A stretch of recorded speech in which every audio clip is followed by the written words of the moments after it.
entreprise du jour, Commit, une start-up qui a lancé en 2017 une application pour que les employés d'une même entreprise puissent se rassembler autour d'un déjeuner, d'un loisir. L'objectif, insuffler une culture du bien-être au travail.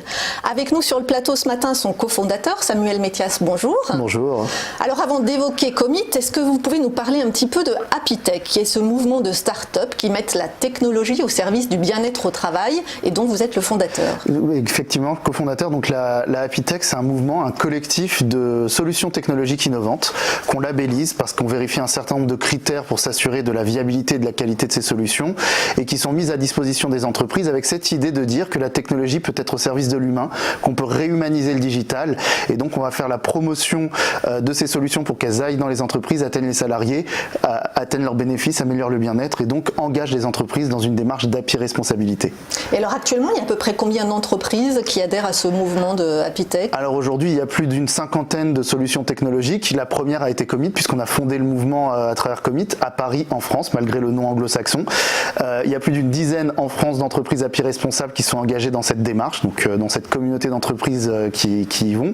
Et c'est un mouvement qui s'étend à l'international. Donc Cocorico, c'est français, mais aujourd'hui ça s'ouvre un peu partout en Europe et sur le continent américain. Parfait. Alors pour en revenir à Commit, pouvez-vous nous décrire un petit peu le concept de cette application et comment surtout vous est venue cette idée? Alors l'idée, elle m'est venue vraiment d'un constat sociétal. J'avais en 2016 deux activités en parallèle. J'étais à la fois manager chez Microsoft et maire adjoint de la ville de Colombes. Et c'est vrai qu'entre la collectivité, le public et le privé, il y avait un écart d'engagement. D'un côté, dans le public, vous avez des gens qui sont engagés au service de l'intérêt général, mais où la machine administrative parfois est lourde, un peu broyée, donc l'enthousiasme est parfois un peu difficile à trouver.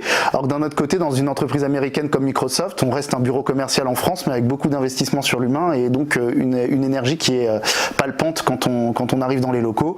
Et donc je me suis dit comment est-ce qu'on peut tirer de cet enthousiasme et d'apprendre de là pour l'emmener partout ailleurs, et en particulier dans les collectivités territoriales.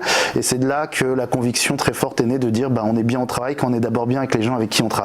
Donc le lien social comme premier levier, pas le seul, il y en a beaucoup, les locaux, il y a beaucoup de leviers, mais un fondamental, c'est d'être bien avec les gens avec qui on travaille, donc de savoir passer du temps avec eux pour tisser du lien social. Et donc cette application, qu'est-ce qu'elle fait concrètement? Concrètement, elle prend le contre-pied de ce qu'on a l'habitude de faire pour faire du lien social, c'est-à-dire plutôt que d'emmener tout le monde faire un team building, aller tout le monde faire de l'escalade, et puis que vous aimiez l'escalade ou pas, c'est pareil, on va inverser un peu le paradigme et on va poser la question à chacun, quelle activité vous aimez faire, quand est-ce que vous aimez les faire, où vous aimez les faire, et grâce à l'intelligence artificielle, grâce à la technologie, on va pouvoir créer les occasions, c'est-à-dire trouver le groupe par affinité qui peut s'entendre et avec qui a priori on va pouvoir passer un bon moment pour faire une activité qu'on a choisie et qu'on aime à un moment où on est disponible et dans un lieu qui est agréable pour le faire. Et tous ces paramètres, ces conditions pour optimiser en fait une rencontre professionnelle et pouvoir y tisser du lien, et tout ça, ça va être proposé directement grâce à l'intelligence artificielle par Commit qui va revenir vers l'utilisateur proactivement et lui dire j'ai trouvé le moment, le lieu, l'endroit, c'est vendredi à 16h pour boire un café avec tel groupe, tu n'as plus qu'à y aller. Parce qu'on fait tout cela avec ses collègues de travail.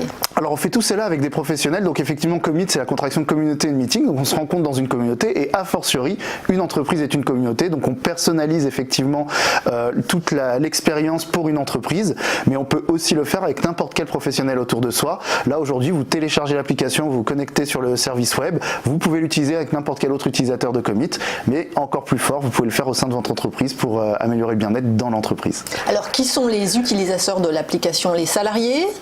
Des professionnels? C'est d'abord les salariés dans une entreprise, puis tous les professionnels. Par exemple, on commence une expérimentation bientôt avec le barreau des Hauts-de-Seine pour les professions libérales pour les avocats.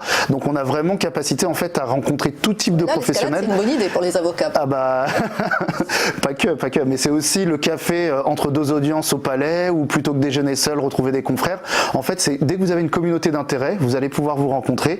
Et bien sûr, dans les grandes entreprises, ça fait sens parce que quand on veut créer de la transversalité, quand on veut intégrer les salariés qui viennent d'arriver notamment, pas seulement dans une équipe. Je caricature souvent avec les comptables, j'adore les comptables, mais souvent c'est une équipe qui paraît un peu isolée dans l'entreprise. Il suffit pas de s'intégrer dans une équipe, il faut aussi savoir s'intégrer dans l'entreprise. Et donc déployer comme ça des rencontres, ça permet l'intégration et l'accélération de la création de son réseau professionnel et donc l'engagement dans l'entreprise. Et l'engagement, c'est la productivité. Et alors Combien de personnes utilisent l'application? Alors aujourd'hui, principalement sur la région parisienne, on est à plus de 5500 utilisateurs actifs quotidiens sur l'application, et ça grossit d'environ 100 à 200 personnes par semaine. On a par exemple des utilisateurs de tout le CAC 40 et personnalisé l'application pour plus d'une quinzaine de grandes entreprises aujourd'hui. Alors, on a vu qui étaient vos utilisateurs. Maintenant, je vais vous demander qui sont vos clients. Alors, nos clients, c'est très variable. C'est évidemment les grandes entreprises. On a Airbus, on a Sodexo, on a Nexity, on a Microsoft, on a Talentsoft. C'est aussi des instituts universitaires, le pôle Léonard de Vinci, l'ESSEC, c'est des sociétés de conseil, Talent, Deodis, Groupe Neurone, c'est des communautés, c'est le musée Grévin, c'est vraiment tout le monde en fait. Tout le monde peut être, à partir du moment où vous avez plus d'une centaine de postes de travail, ça vaut le coup de personnaliser l'application. Et en deçà, quand vous êtes une plus petite entreprise, vous l'utilisez dans votre lieu. Par exemple, vous avez plusieurs entreprises dans un même immeuble, mais c'est tout le monde en fait potentiellement. Et alors comment vous vous rémunérez? En personnalisant l'application justement? Exactement, c'est-à-dire que pour l'utilisateur, c'est toujours gratuit, toujours. Et quand vous personnalisez l'application à une entreprise, l'entreprise effectivement participe aux frais donc en nous rémunérant. Et à partir de là, on va mettre les activités de l'entreprise, on va mettre les lieux de l'entreprise, les offres, notamment par exemple les offres CE qui sont disponibles. Tout ça va pouvoir être agrégé dans l'expérience. Est-ce qu'on peut avoir une idée de la taille du marché? Combien ça représente ce marché? Alors aujourd'hui, c'est un marché à plusieurs milliards. En France, c'est plus de 266 000 entreprises de plus de 100 personnes, donc c'est plus de 4 millions de salariés. Et quand on rajoute les professions libérales, c'est des dizaines de millions de professionnels en France aujourd'hui. Alors sur un tel marché, j'imagine que vous n'êtes pas le seul. Est-ce que vous avez des concurrents directs et qu'est-ce qui vous différencie d'eux? Alors aujourd'hui, on n'a pas de concurrents directs, mais sur la rencontre professionnelle, effectivement, on a des concurrents. Mais les concurrents, ils vont soit être sur de la rencontre one-one, une personne face à face, soit sur une activité ciblée, uniquement le déjeuner, uniquement le café. Et aucune aujourd'hui n'a d'intelligence artificielle pour optimiser la rencontre. Ça va être de l'algorithme simple sur des critères d'affinité que vous renseignez. Alors qu'avec Commit, vous vous renseignez, vous vous connectez avec un réseau social, et en plus, comme on est totalement GDPR, on ne stocke même pas les données personnelles, on ne fait que les utiliser pour créer le match et on efface tout derrière. Donc on a vraiment une intelligence artificielle qui est brevetée et qui va beaucoup plus loin. Et en plus, on n'organise pas seulement la rencontre, mais toute l'activité qui va avec, le lieu, le moment. Bref, on va beaucoup plus loin aujourd'hui que toutes les applications de rencontres professionnelles qu'on peut trouver sur le marché. Et qu'est-ce qui a le plus la cote? Qu'est-ce qui est le plus demandé comme activité, par exemple? Vous n'allez pas être surpris, très souvent le restaurant, le café et le verre après le travail, ça fonctionne très bien. Voilà, mais ça fonctionne très bien. Juste derrière, vous avez le sport, que ce soit le fitness, que ce soit le running, ça fonctionne très bien. Et puis après, toutes les activités culturelles, le musée, le bowling, enfin vraiment tout ça fonctionne bien. Mais d'abord, effectivement, on est en France, pays de gastronomie, donc je pense que quand c'est lié à la nourriture, ça fonctionne forcément bien.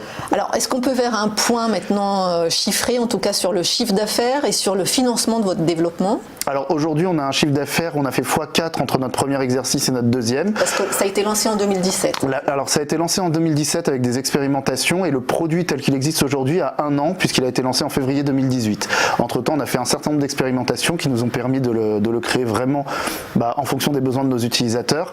On a fait une petite levée d'à peu près 200 000 la première année, et cette année, on vise entre 300 et 500 000. À la fin de l'année? D'ici la fin de l'année, oui. Et c'est auprès de qui? De business angels, de fonds d'investissement? Alors aujourd'hui, on va principalement auprès de business angels qui ont aujourd'hui un pied sur le marché, qui vont nous introduire, qui vont nous permettre de mieux comprendre encore ce marché, donc qui sont actifs dans l'entreprise. On a par exemple un conseil des associés toutes les 6 semaines, donc nos associés sont vraiment actifs dans l'entreprise. L'objectif, c'est en soutien actif. Et derrière, l'idée, c'est vraiment de développer la stack technologique entièrement. Donc aujourd'hui, on a notre brevet, notre fonction de matching qui fonctionne très bien.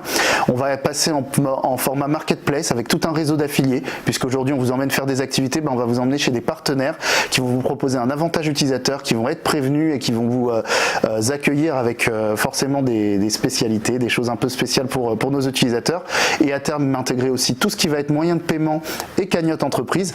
Bref, vous l'avez compris, on va vraiment sur un marché qui est purement B2B aujourd'hui vers du B2B2C et du B2C, et donc on investit aujourd'hui la stack technologique, et ensuite on explose à l'international avec ce sont ça vos relais de croissance? C'est nos relais de croissance, ça va être encore plus agressif en termes commercial et marketing sur la France, et puis l'international évidemment. La Happy Tech se développe à l'international, on va les suivre très rapidement. Et alors l'international, c'est quelle zone privilégiée? Alors c'est là où... En Europe, ou on part tout de suite s'attaquer Aux États-Unis, alors la Chine? les deux. C'est surtout l'Europe et l'Amérique du Nord, c'est-à-dire les pays où on est particulièrement en tension pour recruter et en tension pour garder ses talents. Aujourd'hui, pour recruter, il faut avoir de plus en plus de solutions digitales au service de l'humain, ce que Commit est clairement là-dessus. Et puis en plus, il va falloir garder ses talents, et pour garder ses talents, il faut créer du lien avec les gens qui sont dans l'entreprise, du lien avec l'entreprise. Et donc clairement, on a une solution privilégiée sur ça. Donc tous les marchés de plus en plus tendus, notamment sur les cadres, mais pas que, on y va. Et donc c'est surtout l'Europe de l'Ouest et l'Amérique du Nord. Eh bien, on vous souhaite bonne chance en tout cas dans votre entreprise. Merci. Merci beaucoup Samuel Merci à vous. Metias. Je rappelle, vous êtes cofondateur et président de Commit.